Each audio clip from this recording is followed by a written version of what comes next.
Study stress screen sex अंतिम है smoke. एक विद्यार्थी 5 चिंता रोक सके तो रोक।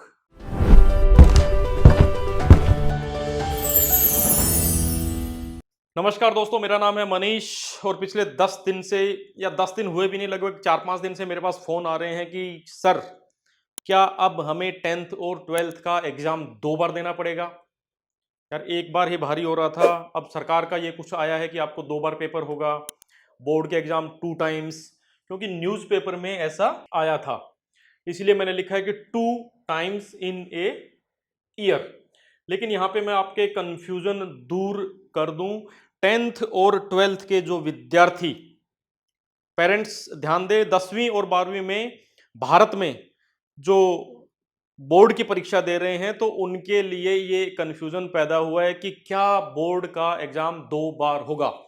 इस वीडियो में मैं आपको बताऊंगा कि ऐसी न्यूज क्यों आई थी, उसके पीछे कारण क्या था एंड उसका रियल सेंस क्या है, उसका रियल मतलब क्या है। क्योंकि गवर्नमेंट ऑर्गेनाइजेशन कभी ऐसा स्टेप नहीं लेगा जिसमें कि आपका बर्डन बढ़े, आपको टेंशन बढ़े, आपका रिजल्ट खराब हो, तो ऐसा किसी भी प्रकार का स्टेप नहीं लेगा। देखिए, अगर न्यूज की बात करते हैं तो ऑनरेबल जो एजुकेशन मिनिस्टर है सेंटर के, तो उन्होंने लिखा था कि साल में 2 बार बोर्ड की परीक्षा देना जरूरी नहीं, लेकिन उन्होंने लिखा है कि 10वीं और 12वीं बोर्ड की परीक्षा साल में 2 बार होगी।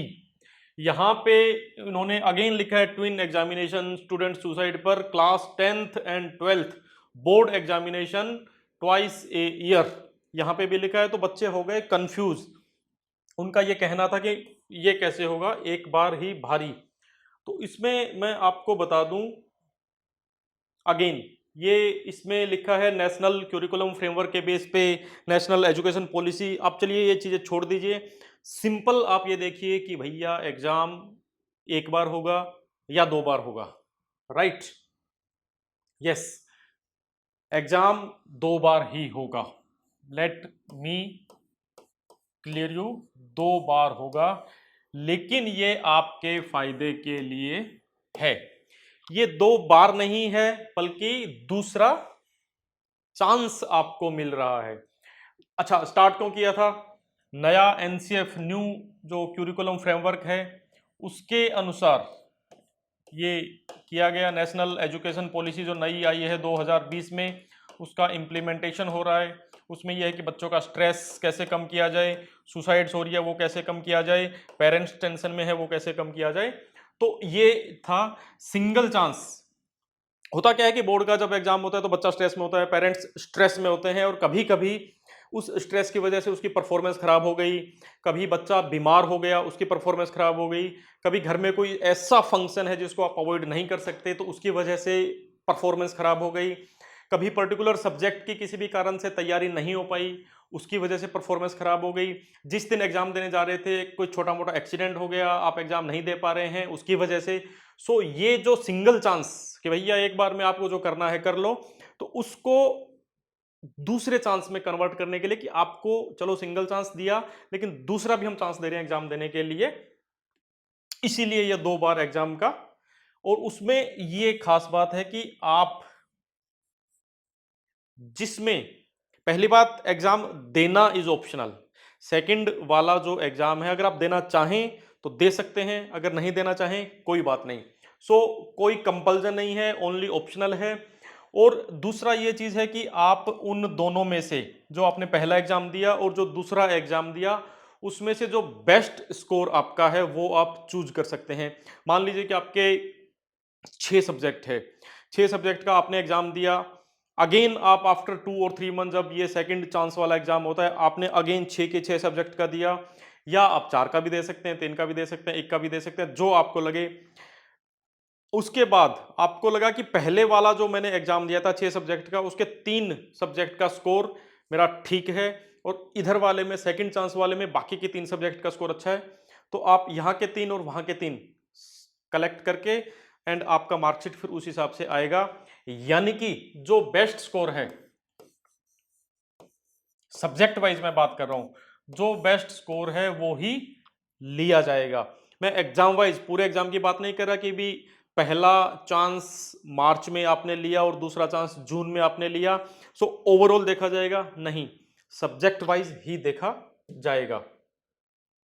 अच्छा, इसमें ये है कि जैसे एक तो 2 से 3 महीने जो पहला एग्जाम वो डिटेल आएगा, लेकिन फर्स्ट जो एग्जाम कंडक्ट होता है जनरली मार्च के आसपास, सो उसके 2 या 3 महीने के बाद ही सेकंड चांस होगा। Then as I told you optional, and तीसरा ऑल और सेलेक्टिव सब्जेक्ट्स, राइट। सो आपको सभी सब्जेक्ट्स में अगेन अपीयर होने की जरूरत नहीं है अगर आप नहीं चाहते तो।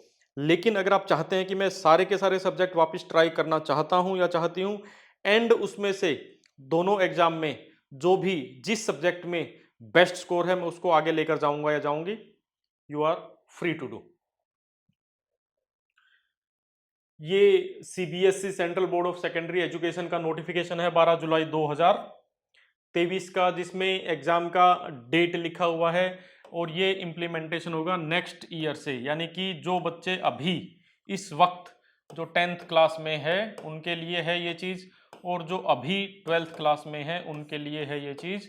सो ये होगा 2023-24 23-24, यानी कि जो 15 फरवरी का इन्होंने तारीख अभी लिखा है कि 15 फरवरी 2024 से बोर्ड के एग्जाम स्टार्ट होंगे, एंड इसमें 55 डेज का लिखा है, and they are expected to be completed by 10th April 2024। इसमें ये जो नोटिफिकेशन है इसमें दूसरे चांस का नहीं लिखा, क्योंकि ये बाद में निर्णय लिया गया है, अभी न्यूज़पेपर में आया है। स्टेट अपने अपने लेवल पर इसको इम्प्लीमेंट कर रहे हैं। कुछ एक स्टेट इसमें 3 महीने का टाइम दे रहे हैं, कुछ 2 महीने का, कुछ 2.5 महीने का, लेकिन मोटा मोटी अगर एवरेज अगर बात करते हैं तो ये लगभग 2 से 3 महीने का टाइम। सो ये कंफ्यूजन आप निकाल देना कि भाई 2 बार एग्जाम देना पड़ेगा, ये आपका चॉइस है। आप ये कंफ्यूजन निकाल देना कि पूरे के पूरा जो एग्जाम है इधर इसका जो मार्क्स है वो कैलकुलेट होगा या उसका होगा सब्जेक्ट वाइज होगा। जिस एग्जाम के दौरान जिस सब्जेक्ट में अच्छे मार्क्स आए हैं वो काउंट होगा। तीसरा आप ये निकाल देना कि क्यों देना। ये एक बर्डन नहीं है, ये एक सेकंड चांस है, ताकि किसी भी कारण से अगर आपकी परफॉर्मेंस पहले एग्जाम में खराब हो गई हो तो आप उसको इम्प्रूव कर सकते हैं। भगवान भी हर किसी को दूसरा चांस देता है, तो बोर्ड ने, सीबीएसई ने भी, सरकार ने भी बच्चों को दूसरा चांस दिया है ताकि वो अपनी परफॉर्मेंस सुधार सके। चलिए, नमस्कार, नो कंफ्यूजन। अगर स्टिल कोई कंफ्यूजन हो तो आप कमेंट बॉक्स में लिखिएगा, I will try to answer. Thank you, see you. मेरा नाम है मनीष।